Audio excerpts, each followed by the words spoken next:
So I had the privilege to work with 3 other students in leading what we call the track group. So while a lot of our groups were working to interact with Cuban filmmakers or to promote Cuban culture right here in Williamsburg, we were trying to really tell the story of our class. We were delving into what the students were doing, what they were learning, what they were feeling. It was really interesting to take a look at the multifaceted backgrounds and perspectives of our classmates. Some of them had Cuban relatives, they'd had Latin American backgrounds, and some of them didn't.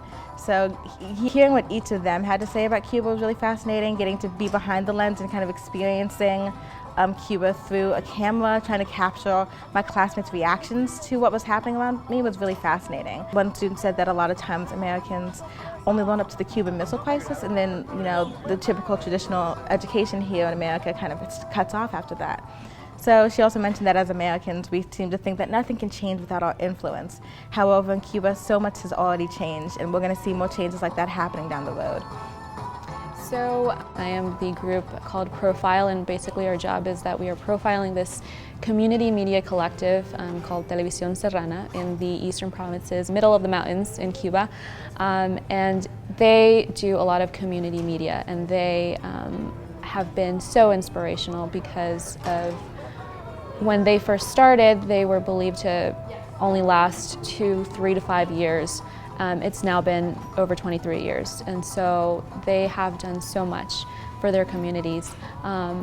In eastern Cuba alone, the work that has been created there hasn't even reached the total count of 1,000, but Televisión Serrana is responsible for creating over 600 of those. Having been given all these opportunities by the Cuban people to come into their homes, to come into their workplaces, to interrupt their daily lives just to learn more about them, to talk with them. That sets the expectation of delivering a great project just to show what they gave us in the best light possible. Sounds very simple, but the heart of Cuba is certainly in the people. They've been through unimaginable tragedy and poverty. There have been some very dark times for the island, and the people, while they've been beaten down, they haven't stopped fighting, and they haven't stopped loving each other, and they haven't stopped creating amazing, beautiful art. The people's resolve and their ability to make do it's just absolutely amazing.